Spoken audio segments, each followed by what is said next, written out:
Patiesībā pirmais iespējas paņemot viņu rokās bija tāds, laikam kaut kāds jauns iPhone ir iznācis, ja? Bet patiesībā bija ļoti pārsteigts, ka viņš ir ļoti labi veidots. Sākumā liekas, ka patiesībā viss viņš ir no metāla. Viss no metāla taisīts, bet tikko atver vaļā vāciņu, tad viņš ir no plasmasas. Kas bija interesants, tas, ka šim telefonam ir pirmkārt viņam nāk operācijas sistēma Android, ar ko ir slavens Google un uz ko tagad pārsvarā visi strādā, tagad jau arī lielie ražotāji. Viņš pamatā nāk ar 1 GHz procesoru, ļoti maz šobrīd ir tādi telefoni ar šādu tipa jaudu, viņam ir 512 operatīvā atmiņa. Viņam iekšā ir iebūvēti 512 MB atmiņa tikai un ir iespējams ar SD kartiņas palīdzību palielināt viņu līdz, ar micro SD kartiņu palielināt viņu līdz 32 GB. Standartā nāk 4 GB līdz.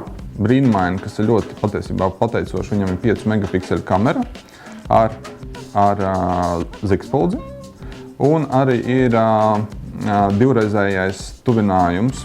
Tad var pietuvināt 2 reizes attēlu. Tas ir digitāli. Kas man nepatika tas, kad telefona baterijai bija HCT uzlīmējis ļoti lielu novelceni ar lieliem HCT burtiem virsū. Kāpēc nepatīk? Pirmkārt, tāpēc, kad baterijai tiek uzlikts virsū kaut kāds papīra novelceni liela visa, kas, protams, kad telefons strādā, baterija karsta. Un tikai šī novelcene palielina karšanu. Un tas ir arī tas, kas man ļoti nepatika, jo telefonu lietojot arī patiesībā kaut kādu laiku viņa sāk spaidīt, kaut kādu stundu paspaida, telefons ir sakarsis, nedaudz sakarsis. Labi tas, ka viņš nesakarst vairāk runājot ar cilvēkiem pa telefonu. Ja mēs skatāmies dziļāk, ko es nesapratu drusku, bija šeit ir tādi telefonam bumbiņas, metāla bumbiņas, bet es pieņemu, ka tas ir kaut kas saistīts, jo Google arī piedāvā DockStation priekš šī telefona. Viņam ir mini USB ieeja, kuru tātad mēs gan savienojam telefonu ar datoru, gan arī varam viņu lādēt. Tas nozīmē to, ka nav jāmeklē speciāli štekeri, jo šobrīd viņi ir patiesībā izplatīti ļoti daudz. Ekrāna izšķirtspēja 800x640, man liekas, bija, kas ir diezgan daudz. Tāpēc visi grafiskie elementi uz ekrāna ir ļoti skaidri redzami, kā arī video viņš filmē uz 720 izšķirtspēju.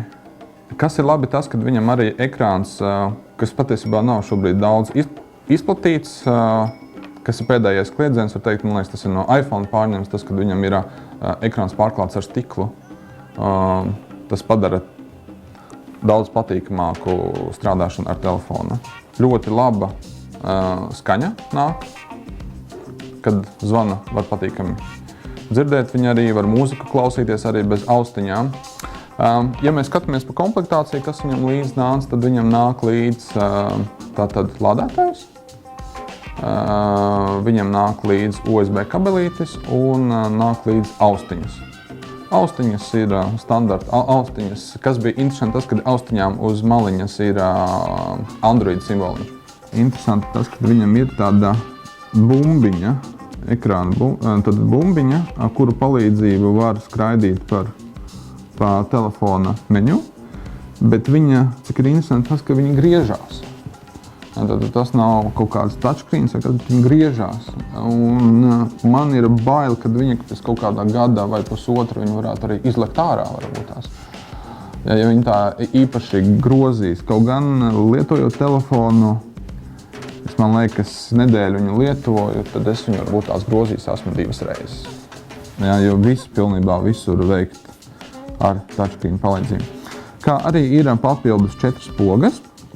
Pogas ir touchscreen formātā, un viņām ir dažādas nozīmes. Vienai ir vienmēr funkcija paiet uz atpakaļ, vienai ir funkcija izvilkt, tātad izsaukt papildus menu.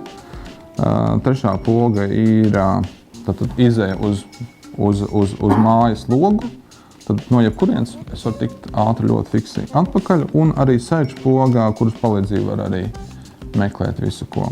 Vizuālā vēl ir, ka sānos var kontrolēt ar plus-mīnus, tātad 2 podziņām var kontrolēt.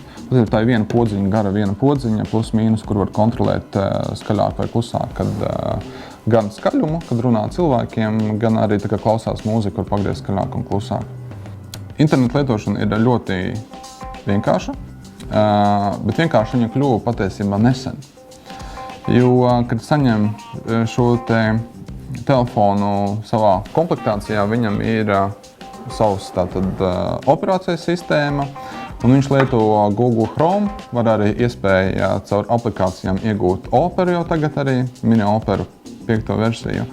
Bet problēma bija tajā, ka bija ļoti sarežģīti iedomājieties, kad atver, piemēram, lielu, kaut vai to pašu TV netu vai Z-parka mājaslapu, šeit viņi visi saspiesti maziņi ir, un ļoti sarežģīti bija viņu palielināt.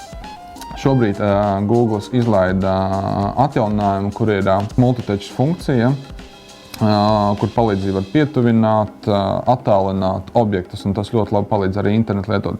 Interneta ātrums ir atkarīgs patiesībā no tā, kad 3G vai jums ir apkārt, vai piemēram, ir arī wireless. Vienīgais ar šo telefonu, piemēram, nevar nopirkt biļetes uz Forum Cinemat, tāpēc, ka flashu viņš neatbalsta. Jā. Kas viņam ir ideāli tas, kad, ja cilvēks lieto Google produktus, Google e-pastu, kalendāri, Google kontaktus un visus citus notes tā tālāk, viņš izveido visu šo informācijas sarakstu visās šajās savās programmās, Google automātiski ievadot savējo e-pasta adresi un paroli. Ja, tad viņš izdara visu, nokonfigurē un ideāli var visam tikt klāt, nekur nav jādomā, kur kaut kas jāievada vēl papildus ir, lai aktivizētu, piemēram, to pašu kalendāru, lai redzētu, kur viņš ir. Ja. Internets varbūt tās nav tas pats svarīgākais, skatoties uz šo telefonu. Svarīgākais ir tas, kā telefons var atvieglot šī telefona lietotājiem dzīvi, padarīt viņu ātrāku, varbūt tās dažreiz vienkāršāku pat arī. Ja? Jo tie telefoni, ja mēs salīdzinām tiem pašu iPhone, tad šis telefons arī iznāca ar to, ka viņā var ļoti daudz variēt, ir ļoti daudz dažādas aplikācijas, kas visinteresantākais tas, kas salīdzinoši iPhone viņas ir pavēlti. Ja, kur staigājot par Android marketu, es neatradu nevienu aplikāciju, kur maksāt naudu.